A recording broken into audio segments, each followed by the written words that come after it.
totally bizarre. I mean, why? Well, the thing is, it's not. I don't think it's bizarre because it's 2 weeks. I wasn't surprised. I was actually. Were you? Because again, I think this is right. So Rishi Sunak is a proper conservative, right? He's a why have I forgotten? Okay, sorry. He's a neoliberal, right? So he is like really.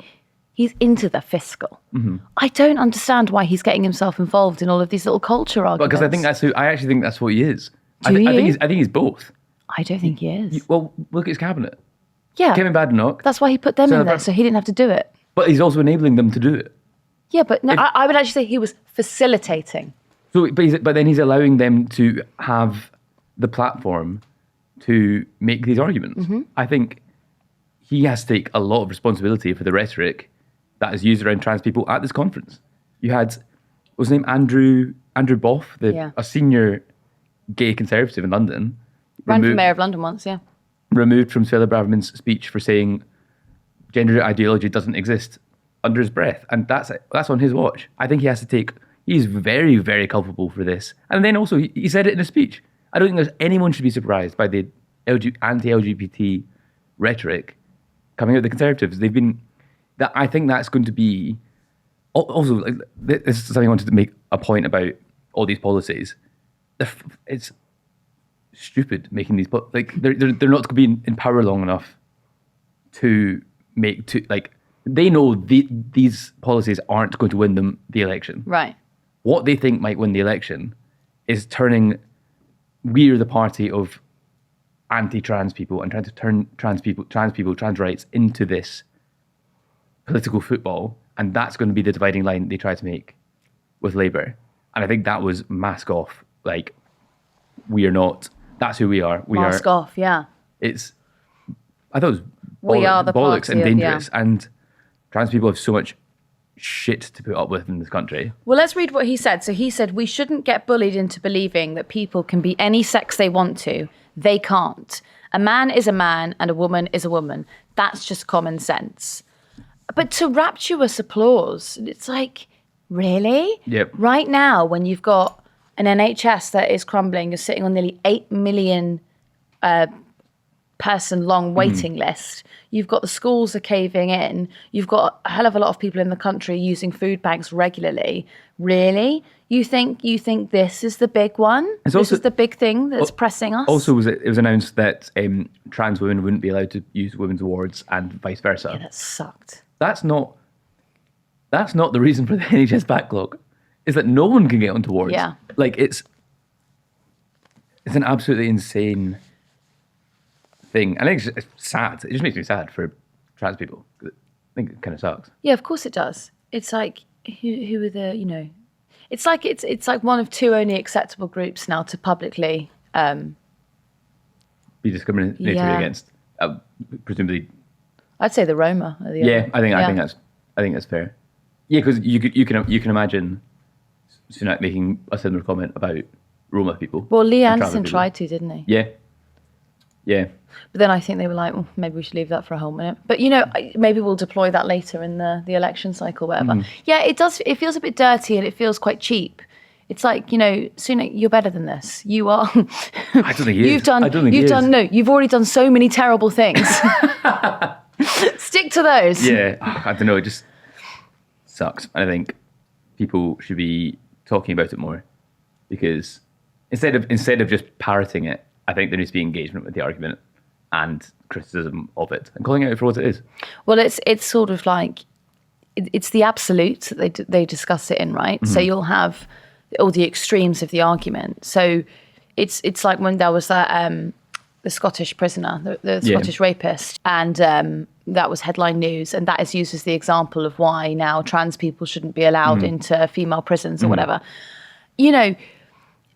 Flip side of that, if you're going to stigmatise an entire group of people just based off one person, I don't want to sit next to you because of John Warboys. You know what I mean? Yeah. But it's just such a ridiculous comparison. It's like, okay, here is a really bad person, so that must just define the rest of the group. Yeah.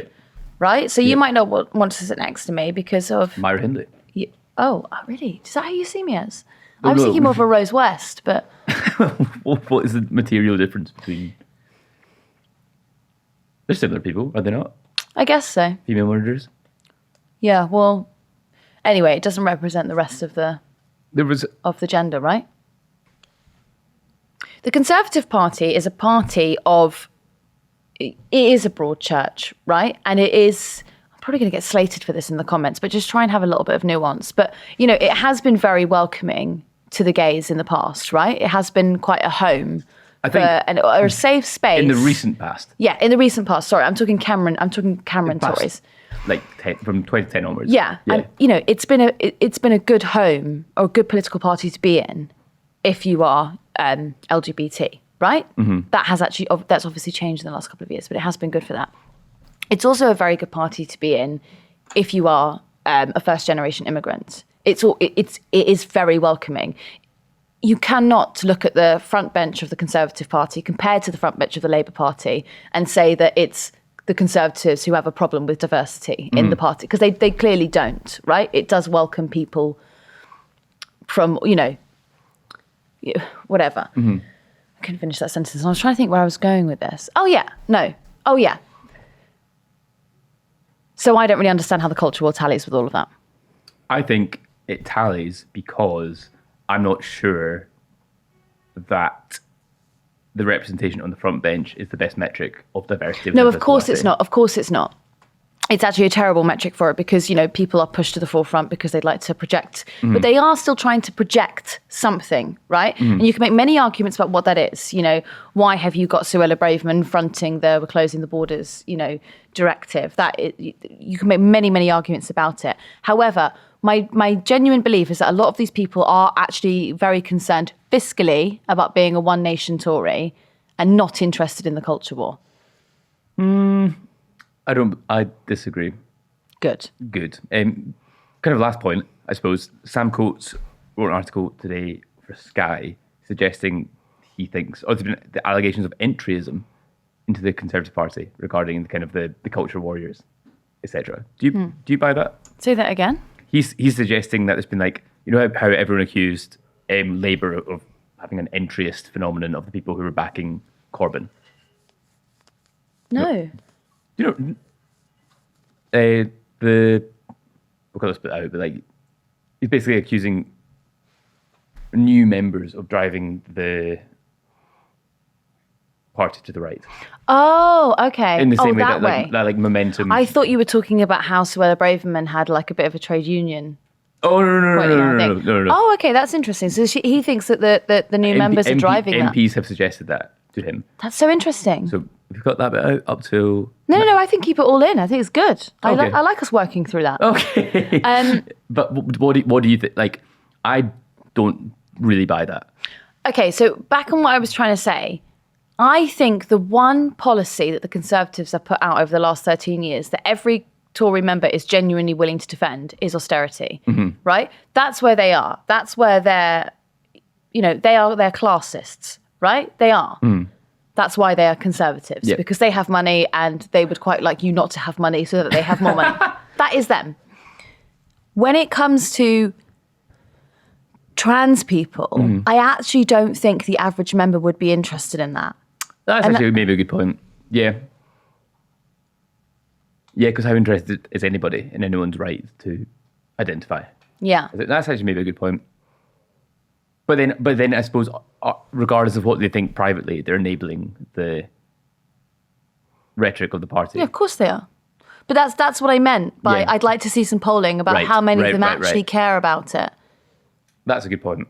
Yeah, okay, no, I buy that argument more. Thank you. Yeah, that was I wasn't explaining it well, and I think if I'd sat upstairs and actually thought about it before I just started opening my fat mouth, then maybe...